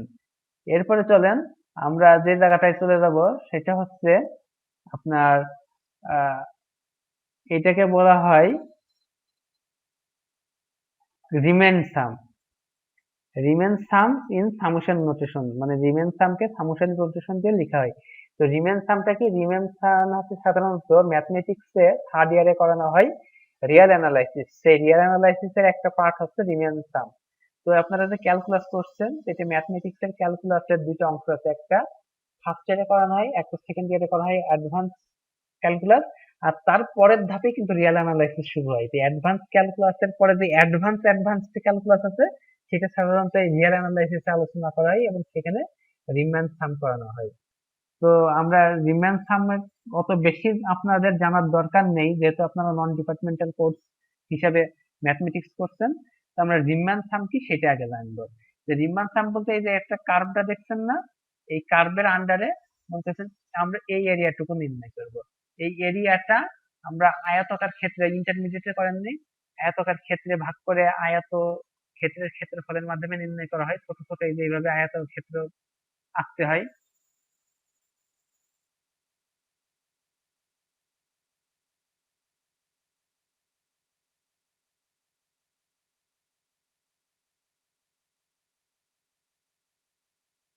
এই যে এইভাবে করে এ আয়তর ক্ষেত্র এইটার ক্ষেত্রফল, এইটার ক্ষেত্রফল, এইটার ক্ষেত্রফল, সবগুলো ক্ষেত্রফল একসাথে যোগ করলে আহ মান পাওয়া যায়। সেটাকে আসলে রিম্যান সাম বলে। যেমন দেখেন এখানে 4 ভাগ করে আছে, 1 ভাগ, 2 ভাগ, 3 ভাগ, 4 ভাগ, যেখানে A1 দ্বারা প্রথম আয়তের ক্ষেত্রের ক্ষেত্রফল, A4 দ্বারা চতুর্থ আয়তের ক্ষেত্রের ক্ষেত্রফল। তাহলে এটাকে সামের মাধ্যমে এই যে রিমান ইন্টিগ্রালকে এই সামেশন চিহ্নের মাধ্যমে সংক্ষেপে এইভাবে লিখে ফেলা যায়, i = 1 থেকে 4 ai। তাহলে এই রিমান ইন্টিগ্রাল করার সময় আমাদের কি কি নির্ণয় করতে হবে বলেন তো? যে আমরা শুরু করছি কোথা থেকে। তো ধরেন আমরা শুরু করছি 0.5 থেকে আর শেষ করব আমরা 3.5-এ। তো আমরা এখানে উইথ মানে প্রত্যেকটা আয়তক্ষেত্রের প্রশস্ততা কত, অর্থাৎ এই প্রত্যেকটা আয়তক্ষেত্র সমানভাবে প্রশস্ত হবে। প্রশস্ততা কত, প্রশস্ততা উইথ কত সেটা নির্ণয় করব। সেটা কিভাবে নির্ণয় করব? যে টোটাল যে উইথটা আমরা নিচ্ছি কত বলেন তো? এই 3.5 মাইনাস 0.5 ইকে মোট কতগুলো আয়ত নিচ্ছি? 4টে আয়তক্ষেত্র নিচ্ছি। 4 দিয়ে ভাগ করলে গড় উইথটা পাওয়া যাবে। তাহলে সেটা হচ্ছে 0.75 ইউনিট কলাম। এখন হাইটটা নেব। হাইটটা কত হবে বলেন তো? এই যে এইটা হাইট না, এই পর্যন্ত হাইট না, অর্থাৎ এই পর্যন্ত হাইট। তো দেখেন এইটা কিন্তু এই কার্ভের সাথে, এই যে কার্ভটা দেখছেন y = √x, এই কার্ভের সাথে এই বিন্দুতে সেট করছে। তাহলে এখান থেকে যদি আমি এই পর্যন্ত দূরত্বটা নিই, সেটাও তো আমার হাইট, তাই না? তাহলে হাইট নির্ণয়ের একটা সূত্র আছে, সেটা কি? f(x). তাহলে এটা কত বিন্দু?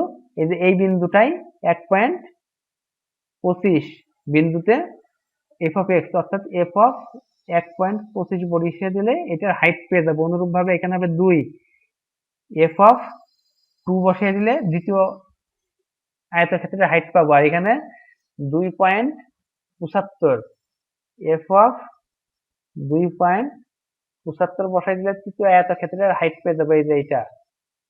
আর চতুর্থ আয়তক্ষেত্রের হাইট হবে f(3.5), f(3.5) বসালে চতুর্থ আয়তক্ষেত্রের ক্ষেত্রফল পেয়ে যাবো, সরি উচ্চতা পেয়ে যাবো। তাহলে হাইটটা এইভাবে নির্ণয় করে নিলাম।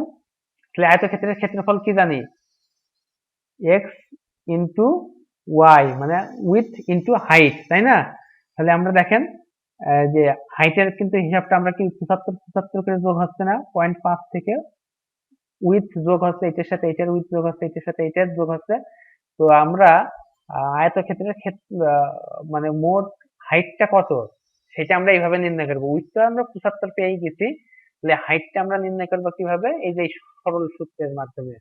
তো এটা আপনাদের এত ভালো করে শেখার দরকার নেই, মোটামুটি এখন শিখে রাখেন, মানে যাতে বুঝতে পারেন রিমান সামটা কি। আসলে রিমান সাম বোঝার দরকার নাই, ইন্টিগ্রাল ক্যালকুলাসকে আমরা কিভাবে সামেশন আকারে লিখতে পারি। তো এটা হচ্ছে তার প্রাথমিক পর্যায়। আর আপনারা চাইলে এই লেকচার গুলো স্কিপও করে যেতে পারেন। যদি আমি ক্লাসে মানে আপনাদের ডাইরেক্ট যখন ক্লাস নেব বা অনলাইনে ক্লাস নেব, সেই ক্লাসে যদি আপনাদের স্কিপ করার পারমিশন দিই তখন স্কিপ করে যেতে পারেন। তো এই বিন্দুটা, এই যে এই বিন্দুটা কত বলেন তো? এই বিন্দুটা হচ্ছে এই যে এইখান থেকে এই বিন্দুটা, আয়ের মান যখন 1, আয়ের মান যখন 2, তখন এই যে x2 বিন্দুটা, যখন আয়ের মান 3 তখন x3 বিন্দু, যখন আয়ের মান এখানে 4 তখন এই যে x4 বিন্দুটা। এইসব বিন্দুতে আমরা f(xi) দিলে কি এই যে এই বিন্দুটা আমরা হাইটটা পেয়ে যাচ্ছি। পেয়ে গেলে দেখেন এখন ai = width into height, কিন্তু এই যে উইথটা কি 0.75 আর হাইটটা কত? এই যে এইটা। তাহলে আমরা আহ যে এক একটা রেক্টেঙ্গেলের এরিয়া পেয়ে যাচ্ছি। তাহলে এটাকে এই যে থামটাকে কি আমরা এইভাবে লেখা শিখেছি, এই যে এইভাবে লিখলাম ai, আর ai এর মান কত? ai এর মান হচ্ছে এই যে এইভাবে। তো তাহলে আমরা দেখলাম রিমান সামকে আমরা ফাংশন আকারে লিখতে পারলাম। তো আমরা রিমান সাম লিখতে পারলাম। রিমান সামের এই যে উইথ কে আমরা ডেল এক্স দ্বারা প্রকাশ করি, সেই ডেল এক্স নির্ণয় করি। Upper limit minus lower limit by কতগুলো রেক্টেঙ্গেল নিতে যাচ্ছে সেইটা। আর এক্স আই কে কিভাবে ডিনোট করি, যে লোয়ার লিমিটের সাথে এই যে ডেল এক্স ইন্টু আই গুণ করি, যেখানে আই এর মান 1 থেকে শুরু হয়, ঠিক আছে। এরিয়াটা কত হয়, এরিয়া হচ্ছে যে width del x into height F of X I, এর মাধ্যমে হাইট নির্ণয় করি। তো এইটা রেক্টেঙ্গেলের এরিয়া পেলাম। এরিয়া আসলে এটা কি কি থাম আকারে লিখবো, I is equal to 1 up to N del x into F of X I. এই এর মাধ্যমে আমরা ইন্টিগ্রাল নির্ণয় করতে পারি। এখন দেখেন এই এইটা যত ক্ষুদ্র হবে, মানে উইথটা যত ক্ষুদ্র হবে, এরিয়া রেক্টেঙ্গুলার সাইজ তত ছোট হবে এবং ইরোরের পরিমাণ তত ছোট হবে। এখন ইরোর মানে কি দেখেন, আমরা কিন্তু এই রেক্টেঙ্গেল দ্বারা কি করছি দেখেন, এই রেক্টেঙ্গেল দ্বারা এই অংশটাকে আমরা, আপনারা বুঝতে পারছেন কিনা দাঁড়ান দেখাই। এই যে আমাদের এই রেক্টেঙ্গেল দ্বারা আমরা কি করছি বলেন তো, এই যে এই দেখেন এখানে ত্রিভুজ আকৃতির এই অংশটা আছে না, এই পুরো অংশটাকে আমরা করছি, ডিনোট করছি, তাই না। এই যে টোটাল ইন্টিগ্রেশনের মান কিন্তু আমাদের হবে মূলত এই যে এখান থেকে এই পর্যন্ত, কিন্তু আমরা রেক্টেঙ্গেল নিচ্ছি, রেক্টেঙ্গেল নেওয়ার ফলে আমাদের কি হচ্ছে, আমাদের রেক্টেঙ্গেল নিচ্ছি কিন্তু এখান থেকে এই পর্যন্ত, ফলে যে এই যে এই অংশটা, এই মানটা কিন্তু বাদ হয়ে যাচ্ছে। এইটাই হচ্ছে আমাদের ইরোর। তো এই পর্যন্ত হলেই হবে মূলত। তা আমরা এটা করছিলাম সম্ভবত 13 নম্বর লেকচার, তাই না। তো আমরা 13 নম্বর লেকচার এখানে শেষ করে দিচ্ছি। এরপরে আমরা 14 নম্বর লেকচার শুরু করব। তাহলে 13 নম্বর লেকচার আমরা এখানে শেষ করলাম। এখন আমরা সরাসরি চলে যাব 14 নম্বর লেকচারে।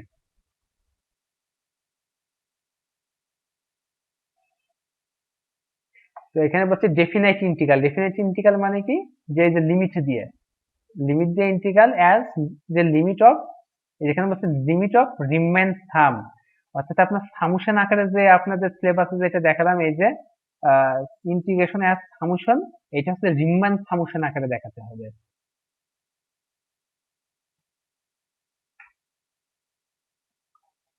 তো চলুন শুরু করি, দেখি রিমান সাম আকারে কিভাবে রিমেট করা যায়, যে রিমান সাম উইথ ইনফাইনাইট ইন্টিগ্রাল।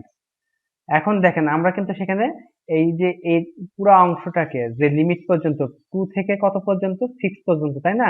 এই যে এখানে যে রেক্টেঙ্গেলটা নিচ্ছিলাম, এখানে ফাইনাইট ভাগে ভাগ করছিলাম, ফাইনাইট সংখ্যক রেক্টেঙ্গেল নিচ্ছিলাম, কিন্তু এখন করবো কি ইনফাইনাইট সংখ্যক রেক্টেঙ্গেল নেব। কেন নেব সেটাই আস্তে আস্তে আগাচ্ছি, চলেন। তো এখানে এফ অফ এক্স সমান এই যে এই ফাংশনটা, এই ফাংশনটাকে আমরা এক্স ইজ ইকুয়াল টু 2 থেকে 6 এই পর্যায়ে ইন্টিগ্রেশন করবো, অর্থাৎ 2 থেকে 6 এফ অফ এক্স ডিএক্স নির্ণয় করব। এফ অফ এক্স এর মান হচ্ছে 1/5 ইন্টু এক্স স্কোয়ার। এটা করার জন্য আমাদের কি করতে হবে, সেই ডেল এক্স এর মান নির্ণয় করবো আমরা প্রথমে।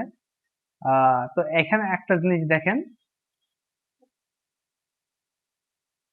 এই যে এই জিনিসটা দেখেন, আপনারা একটু খেয়াল করে দেখেন,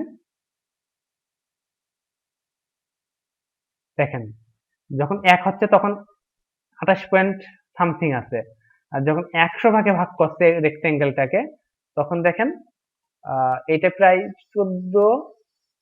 14 কাছে 13.99 হয়ে যাচ্ছে, অর্থাৎ প্রায় এক্সাক্ট মানের সমান হয়ে যাচ্ছে। ওটাকে আপনারা যদি 2 থেকে 6 1/5 ইন্টু এক্স স্কোয়ার কে ইন্টিগ্রেশন করেন, তাহলে দেখবেন 13.99 এর কাছাকাছি একটা মান আছে। এই রেক্টেঙ্গেলের সংখ্যা যত পাওয়া যাবে, বাড়ানো যাবে, আমাদের মান তত অ্যাকুরেট আসবে।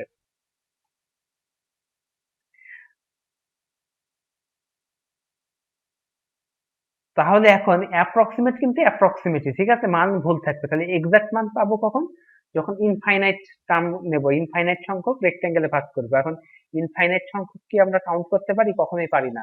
তো এখানে আমরা লিমিটের ধারণা ব্যবহার করবো, অর্থাৎ আপনারা ইন্টারমিডিয়েটে লিমিট করেননি, লিমিট এক্স টেন্ডস টু 1 মানে কি, এই যে এক্স এক্সিস আছে এটা 1, এই আস্তে আস্তে আস্তে আস্তে একের কাছে আগাবে কিন্তু কখনোই এক হবে না, বা এই পাশের চেয়ে আস্তে আস্তে আস্তে আস্তে একের কাছে আগাবে কিন্তু কখনোই এক হবে না।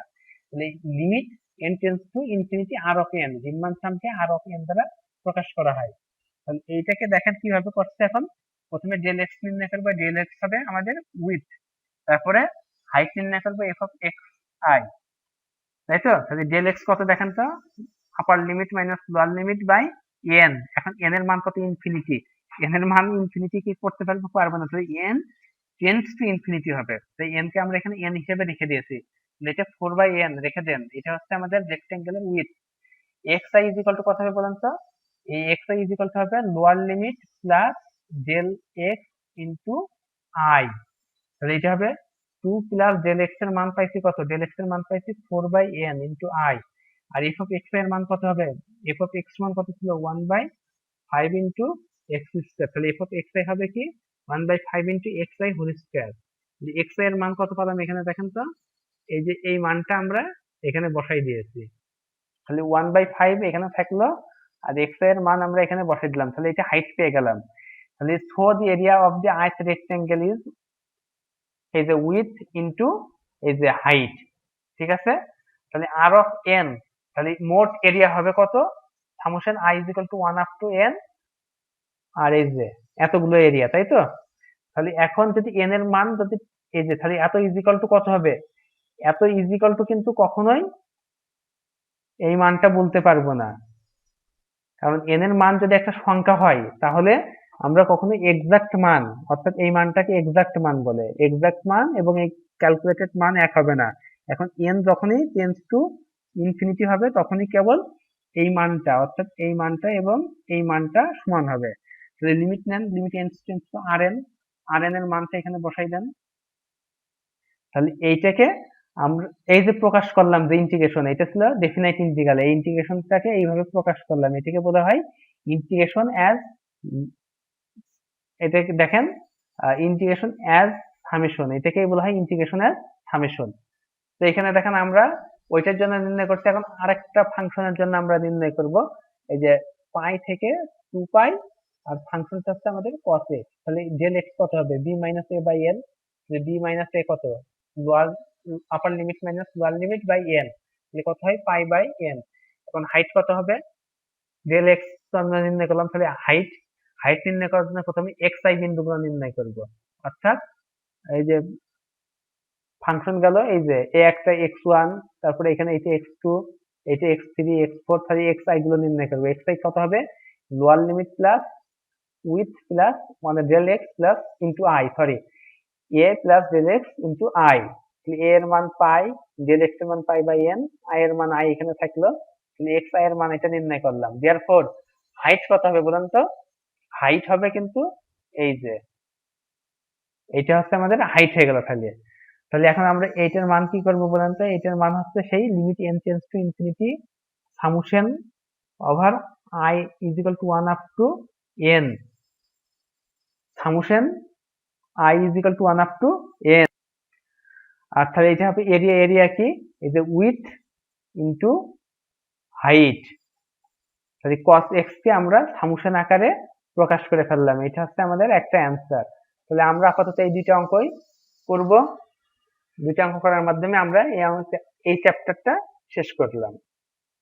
এর মাধ্যমে আমাদের 14 নম্বর লেকচার শেষ হয়ে গেল। এখন আমরা চলে যাব 15 নম্বর লেকচারে। তো এখানে যে 14 নম্বর লেকচারটা করলাম, এই 14 নম্বর লেকচারেও কিন্তু মোটামুটি দুইটা লেকচারের সমতুল্য, কিন্তু যেহেতু আমার লেকচার 16টার মধ্যে শেষ করতে হবে, তাই আমি এখানে দুইটা লেকচারকে একটা লেকচার হিসেবে ধরে নিচ্ছি, অর্থাৎ 14 নম্বর লেকচারটা দুইটা লেকচারের সমতুল্য। চলেন এখন আমরা 15 নম্বর লেকচারের দিকে যাই। 15 নম্বর লেকচারে আমরা কি করব,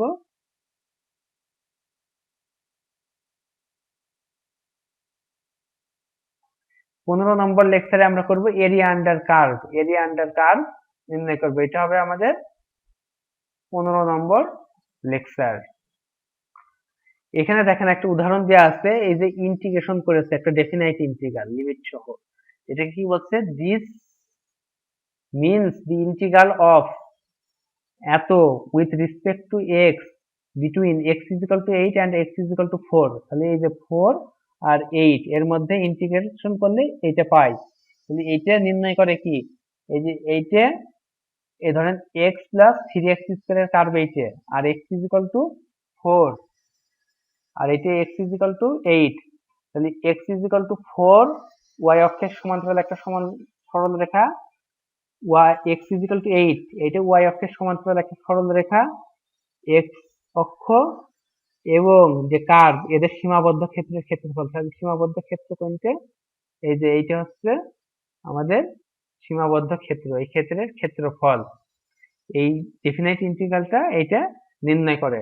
তাহলে এখানে আমাদের প্রশ্ন হতে পারে যে ডেফিনাইট ইন্টিগ্রালই যদি হয় এরিয়া আন্ডার কার্ভ, তাহলে আমরা তো ডেফিনাইট ইন্টিগ্রালটা আমরা প্রথম দিকের লেকচারেই করে আসলাম, অর্থাৎ 9 নম্বর লেকচারের পরে 10-11 নম্বর লেকচারেই আমরা এটা করে আসলাম।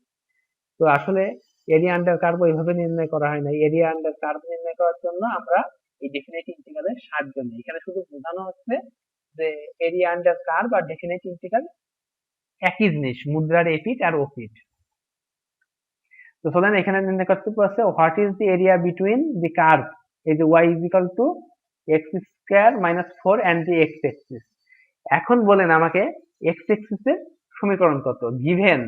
লিখবেন y is equal to x square minus 4, R we know the equation of x axis is y is equal to 0, y is equal to 0 এখানে বসিয়ে দিলে কত হবে? 0 is equal to x square minus 4, x এর মান কত পাবো বলেন তো? x এর মান প্লাস মাইনাস 2। তাহলে এখন x axis এবং এই কার্ভের এই এর যে এরিয়া হবে এটা কত? দেখেন এখন গ্রাফিক্যাল ইন্টিগ্রেশন আছে না, এই যদি আপনি এরিয়া নির্ণয়ের সময় গ্রাফ পাঠান, এটাই গ্রাফিক্যাল ইন্টিগ্রেশন হবে। অর্থাৎ আমরা আবার দেখেন আমরা যে রিমান সাম করলাম, অর্থাৎ ইন্টিগ্রেশনকে রিমান সাম আকারে প্রকাশ করা, ওই সময় দেখেন রেক্টেঙ্গেলের মাধ্যমে এরিয়া নির্ণয় করছিলাম না, ওইটা একটা খুবই সিম্পল একটা উদাহরণ এরিয়া গ্রাফিক্যাল ইন্টিগ্রেশনের। অর্থাৎ আমরা এরকম ছিল একটা কার্ভ ছিল, আমরা এখান থেকে এই লিমিট ইন্টিগ্রেশন করছিলাম, এটাকে আমরা রেক্টেঙ্গেল আকারে দিচ্ছিলাম।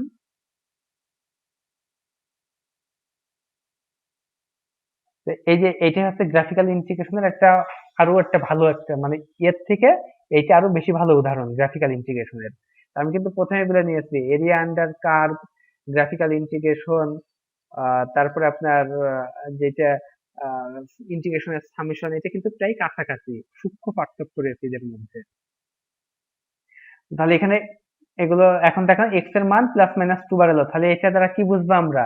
এই যে এক্স স্কোয়ার মাইনাস 4 এর কার্ভ আঁকাইছি, এক্স এক্সিস এইটা, এবং এক্স এর মান প্লাস মাইনাস 2 পালাম, এই রেখা আর এই রেখার মধ্যবর্তী ক্ষেত্রের ক্ষেত্রফল কোনটা হবে বলেন তো? মধ্যবর্তী ক্ষেত্রের ক্ষেত্রফলটা দেখেন, এই যে অংশটা লাল কালি দিয়ে দাগানো আছে, এর ক্ষেত্রফল নির্ণয় করতে হবে, তাই না? তাহলে আমরা এইখান থেকে গ্রাফ আঁকালাম, গ্রাফটা আঁকালাম কিভাবে? এখানে এক্স এক্সিস এর সমীকরণ লিখলাম y is equal to 0, তারপরে এই ইকুয়েশন এটা লিখলাম, তাহলে y এর মান এখানে বসাই দিলাম, বসাই দিলে এটা পেলাম, x এর মান সলভ করলাম, সলভ করলে কি পাবো? লোয়ার লিমিট এবং আপার লিমিট পাবো। এটা লোয়ার লিমিট, এটা আপার লিমিট। আর 9 নম্বর লেকচারে কি বলছে এরকম দেখেন কার্ভটা কি সিমেট্রিক না? দুইটাই নিচের দিকে, একটা বাঁ পাশে একটা ডান পাশে, তাহলে কোনো সমস্যা নেই। সমস্যা কখন বলছিলাম? যখন এক্স এক্সিস এবং ওয়াই এক্সিস উভয়ের সাপেক্ষে সিমেট্রিক হবে, কিন্তু এই কার্ভটা কি? এই কার্ভটা শুধু ওয়াই এক্সিস এর সাথে সিমেট্রিক, তাহলে আমাদের কোনো সমস্যা নেই। আর একটা কার্ভ যদি এক্স এক্সিস এবং ওয়াই এক্সিস এর উভয়ের সাপেক্ষে সিমেট্রিক হয়, তখন আমরা এই -2 থেকে 2 পর্যন্ত ইন্টিগ্রেশন করার পরে আমরা 0 থেকে 2 পর্যন্ত ইন্টিগ্রেশন করি, সেটাকে 2 দিয়ে গুণ করি। তাহলে এখন এটাকে ইন্টিগ্রেশন করে দেন, তাহলে লোয়ার লিমিট পেলাম, আপার লিমিট পেলাম, এই ডেফিনাইট ইন্টিগ্রেশন করলে যেটা পাবেন সেটা হবে এরিয়া আন্ডার কার্ভ। এখানে লিখবেন কি? এরিয়ার একক কি? Square, S Q U A R E, square U N I T S, unit. এটা না লিখলে কিন্তু এটা হবে অ্যান্সার, এই স্কয়ার ইউনিট না লিখলে কিন্তু মার্ক কেটে নেওয়া হবে। তাহলে আমরা কিন্তু একটা উদাহরণ ইতিমধ্যে করে ফেলেছি, এই একটা উদাহরণের মাধ্যমে আমরা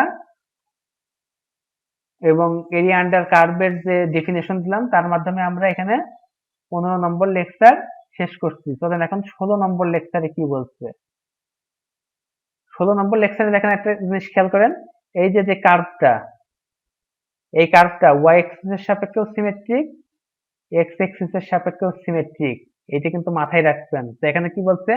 find the total area between the curve y is equal to x cube and the x axis between এত and এত, এবং x axis এর ইকুয়েশন কত, y is equal to 0 আর between x is equal to -2 and x is equal to 2, তাহলে ছবি আঁকেন।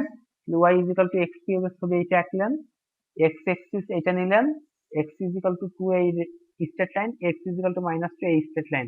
তাহলে এই যে হলুদ এরিয়াটা, এই এরিয়াটা আমাদের নির্ণয় করতে হবে। তাহলে আমরা কি পেলাম, ইন্টিগ্রেশন করবো x কিউব কে, লোয়ার লিমিট পেলাম -2, আপার লিমিট 2। তাহলে আমরা ইন্টিগ্রেশন করে দেব, তাহলে ইন্টিগ্রেশন করে দেন। ইন্টিগ্রেশন হবে কত থেকে বলেন তো, ইন্টিগ্রেশন হবে -2 থেকে এত পর্যন্ত। যে -2 থেকে এত পর্যন্ত ইন্টিগ্রেশনের অর্থ কি বলেন তো, -2 থেকে 2 x কিউব।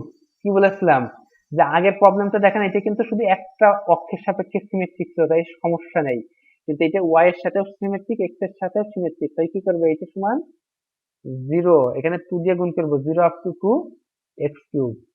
নাইলে কিন্তু এরিয়া 0 হয়ে যাবে। দেখেন এটা যদি আপনি সরাসরি ইন্টিগ্রেশন করেন, এটা কিন্তু অঙ্কের অংশ না, প্রবলেমের অংশ না, এটা আপনাদের বোঝানোর জন্য দেওয়া হয়েছে। এরকম সরাসরি ইন্টিগ্রেশন করলে এরিয়া 0 হবে, কিন্তু আসলে কি এখানে এরিয়া কি 0? এই এরিয়া কখনোই 0 না। এখানে 0 হচ্ছে কেন, এই যে মাইনাস করছি, এই অংশটা থেকে এই অংশটা মাইনাস করছি, এই জন্য এইটাও যে অংশ যে পরিমাণ, এটাও সে একই পরিমাণ, বিয়োগ করার জন্য বিয়োগফল 0 হয়ে যাচ্ছে। কিন্তু এরিয়া কি কখনো নেগেটিভ হয়? হয় না। তাহলে এরিয়া এইটা একবার করব, এইটা একবার করে যোগ করব, অথবা এই যে এইভাবে যে লিমিটের প্রপার্টি ব্যবহার করবো, এটা 9 নম্বরে শিখেছি, 9 নম্বর লেকচারে, এটা দেখে আসেন একবার প্রয়োজন হলে। যে -2 থেকে 2 পর্যন্ত যেহেতু কার্ভটা x এবং y এক্সিস এর সাপেক্ষে কি সিমেট্রিক, তাই আমরা এটাকে 2 ইনটু 0 থেকে 2 পর্যন্ত ইন্টিগ্রেশন করলে কত হবে, এইটা। তাহলে এখানে হচ্ছে একটা 2 বসাই দেন, আবার এখানে একটা 2 বসাই দেন, তাহলে 2 আর 4 এর সাথে কাটাকাটি করলে 2 থাকে, 2 আর 16 কাটাকাটি করলে 8 হয়। তাহলে 8 s q u a r e u n i t h unit answer. তাহলে আমরা 16 নম্বর লেকচার করলাম। 16 নম্বর লেকচার করার পরে এখন দেখেন 17 নম্বর লেকচারে বলতে find the area bounded by the line y is equal to 0, মানে কি x axis, y is equal to 1 and y is equal to x axis। তো দেখেন y is equal to x square, এই রেখাটা আঁকাই নিলাম, তারপরে y is equal to 0 x axis আঁকালাম, R y is equal to 1, y is equal to 1, এই যে এই রেখাটা আঁকালাম। তাহলে এরিয়া কোনটি হবে বলেন তো, এরিয়া হবে এইখান থেকে এই পর্যন্ত, এই টোটালটা হবে এরিয়া। তাহলে দেখেন আমরা এখন লোয়ার লিমিট কত হবে আর আপার লিমিট কত হবে সেটা নির্ণয় করতে হবে। এই যে এইটা হবে আপার লিমিট আর এইটা হবে লোয়ার লিমিট, এটা আমরা বের করে নিতে পারবো। কিভাবে পারবো, y is equal to 0, এই y is equal to 0 এই ইকুয়েশনে বসাই দেন, বসাই দিলে কত হবে, 0 is equal to x square, তাই না? তাহলে x is equal to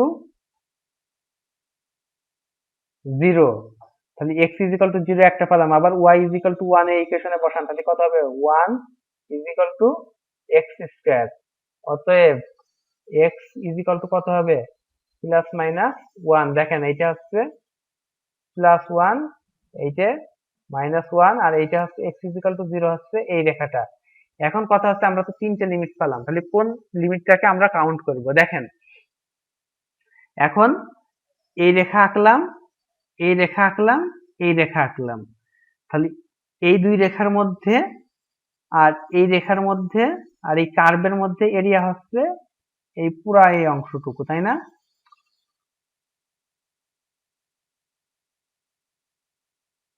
এইটা হচ্ছে এরিয়া এর এর মধ্যে।